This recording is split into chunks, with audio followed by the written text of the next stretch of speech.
अस्सलामुअलैकुम जी। मेरे सामने मौजूद ने उस्ताद महर भुल्ला मंडी वाला और कल शाद माइन साहब की तरफों एक उस्ताद भुल्ला मंडी वाले के हवाले दे नाल एक मीडिया के उपर एक क्लिप जिहड़ा सी वो सारे दोस्तों ने सुनिया, जिहदे उत्ते उस्ताद महर भुल्ला मंडी वाला अपने मौकफ का इजहार करना चाह रहे सी। ते जी महर साहब की कहना चाहोगे तुसीं? सारे तो पहलों तो जी बिस्मिल्लाहिर्रहमानिर्रहीम, सारे दोस्तों को मेरा अस्सलाम वालेकुम। वालेकुम सलाम। ते मैं कहना चाह रहा सी कि राणा अरशाद माई साहब ने मेरा इंटरव्यू गालबन में लगता सुनिया नहीं, मैं तो कल का उन्होंने सुनिया, मैं मसरूफ सीगा, मैंने नहीं पता लगा। अज मैं लाइव उन्होंने सुनिया तो उन्होंने मैं दसना चाह रहा कि राणा साहब मेरी लाइव तकरीर देखनी सी कि मैं तो तुहाडी तजलील के बारे गल की थी। उस टाइम से तुहाडा मेरा काफ़ी तल्लक, तुसीं उस घर चों उठ के गए सी, ज़ाहिर है कोई खुशी ना तो उस घर चों उठ के नहीं ना जाता, अगर तुहानूं इन्होंने कुछ नहीं किया तो फिर तुसीं उस घर चों उठ के चले गए सी। तुहाडे को अगर मेरे को कम से कम 15 तो 20 बंदे मेरे अपने तल्लक वाले ऐसे है ने जिहड़े इस गल के गवाह ने, तुसीं घर चों उठ के चले गए सी।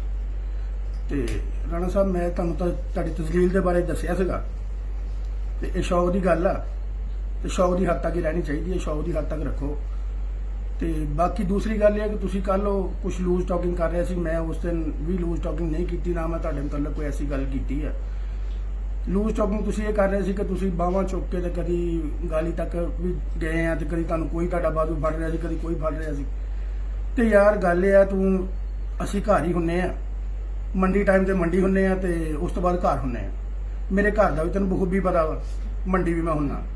तो यार एडी वड्डी गल कीती है, एक बारी घर जरूर आई यार, लाजमी। मैं बहुत कल का वेट कर रहा क्योंकि मेरे को वो सबूत कटदा है कोई नहीं। एक सबूत मेरे को है वा 15 बंदियां का, लेकिन यार मैं हुण देना उदों आ जो मेरे घरों हो के जाएगा। तो दूसरी गल ये है, मैं पूरे फैसलाबाद में दसना चाह रहा कि मैं एक वाहद बंदा हक ते खड़ा वा।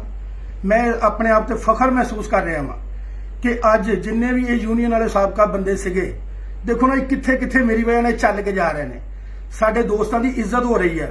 तो मैं इस गल अपने आप से फखर महसूस कर रहा और अपने उन्होंने दोस्तों भी याद करवाना चाह रहा कि देखो ये लोग जो किसी की गल सुनना गवारा नहीं करते, अज वो मेरी वजह नाल अलहमदुलिल्लाह दर दर दे धक्के खान से मजबूर होए ने, कदी किते जा रहे हैं कदी किते जा रहे हैं। जी बिल्कुल सही। तो मेहरबानी करो जेडे इन्हों के नाल दे ने वो जेडे उन्होंने फड़ रहे थे, उन्होंने रोक रहे थे, या एक दो बंदे कह रहे थे कि विच ज्यादती अगे भी 3 बारी हुई है, साडा सबर का पैमाना लबरेज हो चुका।